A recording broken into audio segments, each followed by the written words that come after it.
ഇങ്ങോട്ട് വന്നപ്പോൾ ഉണ്ടായിരുന്ന ഊർജ്ജമൊന്നും ഇപ്പോൾ ഇല്ലല്ലോ. എന്തെങ്കിലും കുഴപ്പമുണ്ടോ? ആരെങ്കിലും തിരക്കി വരുമെന്ന് പേടിച്ച് ടെൻഷനാണോ? അതെ, എന്ത് ടെൻഷനാണെങ്കിലും കുറച്ചു നേരത്തേക്ക് അതൊന്ന് മാറ്റി വെച്ചേക്ക്. നിങ്ങളുടെ ജീവിതത്തിലെ ഏറ്റവും സുന്ദരമായ മുഹൂർത്തമാണ് നടക്കാൻ പോകുന്നത്. മാലയൊന്നും ഇല്ലടേ. എങ്ങനെയെങ്കിലും രഹസ്യമായിട്ട് കാര്യങ്ങൾ നടത്താൻ നോക്ക്. അതിന്റെ ഇടയിലാണോ? എന്നാ പിന്നെ പത്രത്തിന്റെ ഫ്രണ്ട് പേജിൽ ഒരു ഫോട്ടോയും കൂടെ കൊടുക്ക്. എടാ മിണ്ടാതിരിക്കടാ, എല്ലാം സെറ്റാ. നിങ്ങൾ വരാൻ വൈകിയതാ പ്രശ്നം.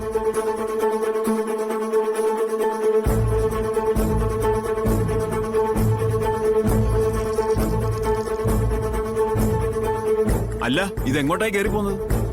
അല്ല, സമയമായില്ലേ? അവിടെ നിൽക്ക്. ഒന്ന് രണ്ട് കാര്യങ്ങളോടെ റെഡിയാക്കാനുണ്ട്. മാത്രമല്ല, അകത്ത് രജിസ്ട്രേഷൻ കഴിഞ്ഞിട്ടില്ല.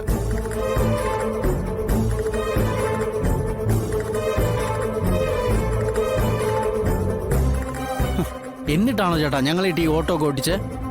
കല്യാണം എന്നൊക്കെ പറഞ്ഞാൽ തന്നെ ഓട്ടമാ മോനെ.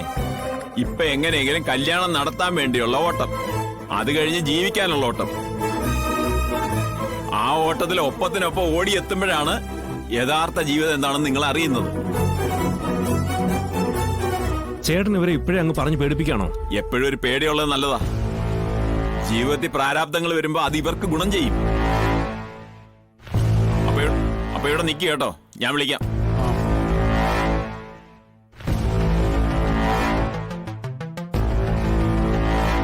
അയാൾ ചുമ്മാ തള്ളിയതാ, നീ ടെൻഷൻ അടിക്കണ്ട, വിട്ടേക്ക്.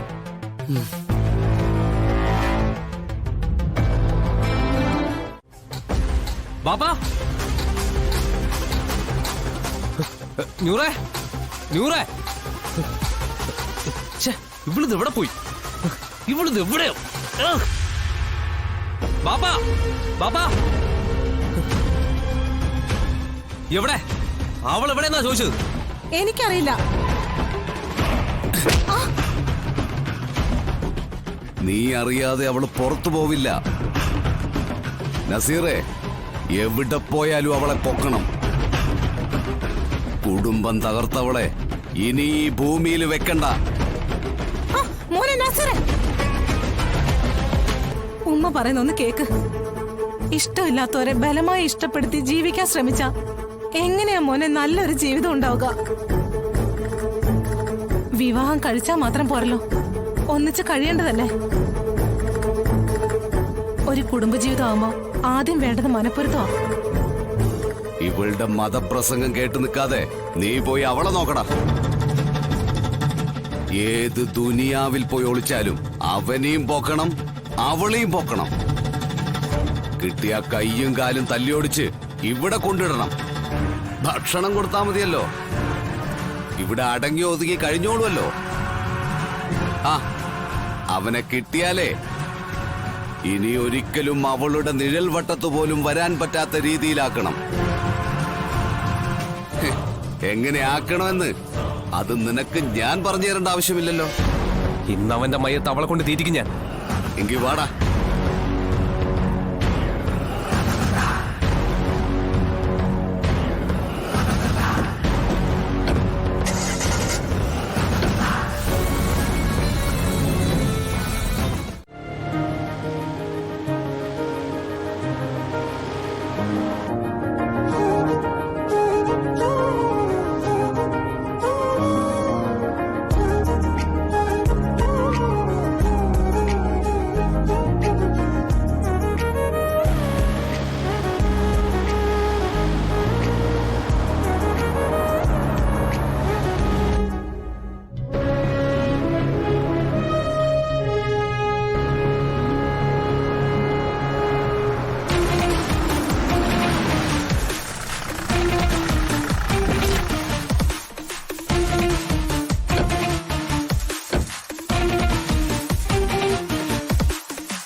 ഇപ്പൊ ഇവിടെ ഒരു കല്യാണം നടത്തും.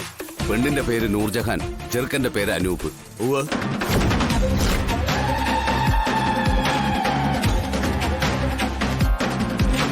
അവര് കല്യാണം കഴിഞ്ഞ് പോയല്ലോ. നസീറേ, അവളും അവനും ഈ ജില്ല വിട്ടു പോകരുത്. രണ്ടിനെയും പൊക്കണം. രണ്ടിനെയും പൊക്കിയിട്ടേ നസീർ വരത്തുള്ളൂ പാപ്പ. ജീവനോടെ കിട്ടിയില്ലെങ്കിൽ രണ്ടിനെയും കൊന്നെങ്കിലും ഞാൻ കൊണ്ടുവരും. വാടാ.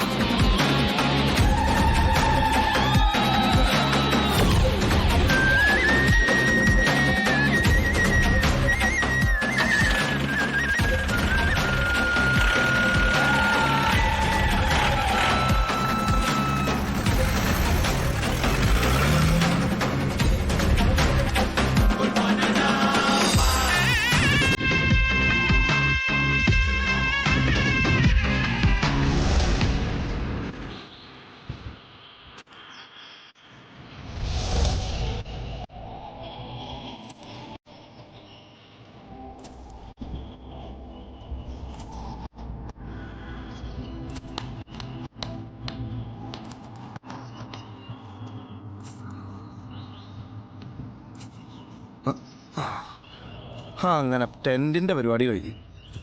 ഇതില് ഞാനും പപ്പിയാ കിടക്കുന്നത്. അത് ശരി. അപ്പൊ പിന്നെ ഞങ്ങൾ രണ്ടുപേരും എവിടെ കിടക്കും? കുട്ടികൾക്കാ മുൻഗണന. ചൈൽഡ് ഈസ് ഫസ്റ്റ് എന്നാ. അതെ, തന്റെ കളക്ടർ പദവി ഒന്നും ഇവിടെ ചെലവാവില്ല. എന്റെ ശാലിനി, ഇതേ പുതിയ യുഗ. ഇവര് പറയണതൊക്കെ നമ്മൾ കേൾക്കേണ്ടി വരും. ഈ രണ്ടെണ്ണത്തിന്റെ സ്വഭാവം അനുസരിച്ചിട്ടേ മിക്കവാറും നമ്മളിത് ഈ പാറപ്പുറത്തോ ഈ തേയിലയുടെ ഇടയിലൊക്കെ കിടക്കേണ്ടി വരും. പിന്നെ ഇവിടെ കാട്ടാനുള്ളതുകൊണ്ട് മറ്റു മൃഗങ്ങളൊന്നും പേടിക്കേണ്ട കാര്യമില്ല. വിഷ്ണുട്ടൊപ്പം ഇവിടെ കാട്ടാനുണ്ടോ?